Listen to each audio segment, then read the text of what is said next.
अस्सलाम वालेकुम जी, welcome to S kitchen. अच्छा जी, आज एक और मज़ेदार सी तलबीना की रेसिपी बनाएंगे। तलबीना डिज़र्ट बन रहा है हमारे किचन में।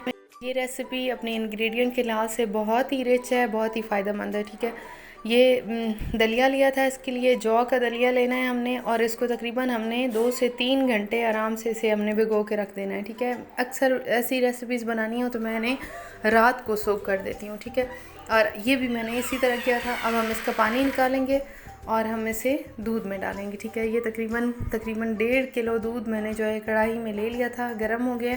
मैं इसमें 4 इलायचियाँ जो है सिर्फ तोड़ के तो इसमें डाल रही हूँ, और साथ ही मैंने ये जो दलिया है इसमें से पानी भी निकाल लिया, ये भी हम इसमें शामिल कर देंगे।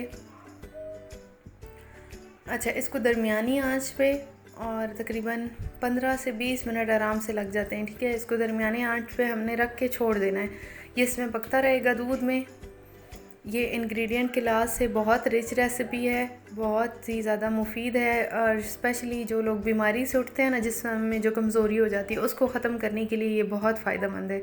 छोटे बच्चों को भी खिला सकते हैं, जो अभी अभी जिन्होंने खाना शुरू किया होता है, तकरीबन ये जैसे 1 साल तक के बच्चों के लिए ये बहुत फ़ायदेमंद रेसिपी है।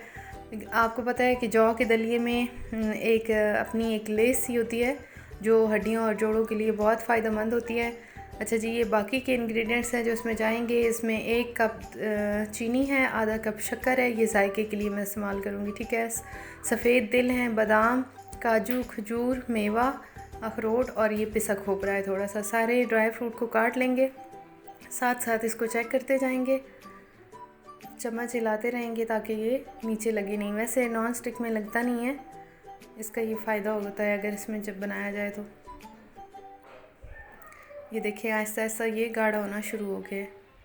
अब इसमें मैं चीनी डालूँगी 1 कप, और हाफ़ कप जो है वो इसमें शक्कर जाएगी। ये डाल के मज़ीद इसको हम 15 मिनट के लिए पकने के लिए रख देंगे। ठीक है, आंच बिल्कुल स्लो रखनी है ताकि ज़्यादा थिक ना हो, क्योंकि आपको पता है जब इसे हम पका के ठंडा करेंगे तो ये और गाढ़ा हो जाता है जब ये ठंडा हो जाए तो, इसलिए ज़्यादा हमने गाढ़ा नहीं करना। 15 मिनट के लिए मज़ीद इसको पकने देंगे। थोड़ी देर के लिए रख देते हैं ढक्कन लगा के। ये देखें जी, 15 मिनट के बाद इसको अब बॉयल आने लगा है, और ये दलिया अच्छे से अब हमारा तैयार हो चुका है। चेक कर लेते हैं। ये देखें, बहुत अच्छे से ये गाढ़ा हो चुका है। इतना ही हमने रखना है, क्योंकि जब ये ठंडा होता है तो ये बिल्कुल जम जाता है। सही है, इससे अगर गाढ़ा करेंगे तो बहुत ही ज़्यादा थिक हो जाएगा, उस तरह फिर अच्छा नहीं लगता। नॉर्मल सी कंसिस्टेंसी होगी तो फिर ठंडा होके ही अच्छा हो जाएगा। ये अब हमारा तैयार हो चुका है दलिया। अब इसमें जो हमारे ड्राई फ्रूट्स हैं हम वो इसमें डाल देते हैं एक एक करके।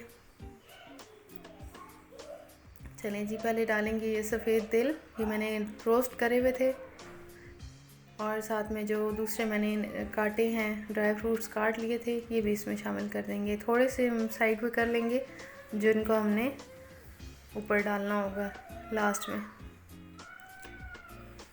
चलिए जी, फ्लेम ऑफ करेंगे और थोड़ी देर के लिए इस दलिए को हम ठंडा होने देंगे, और ठंडा करके इसको सर्व करेंगे। ये देखें जी, ठंडा हो चुका है। मैं इसको निकाल रही हूँ बोल में या जिस चीज़ में आपने इसको सर्व करना है, और ऊपर से थोड़े से मैं इस पर ड्राई फ्रूट्स लगा दूँगी।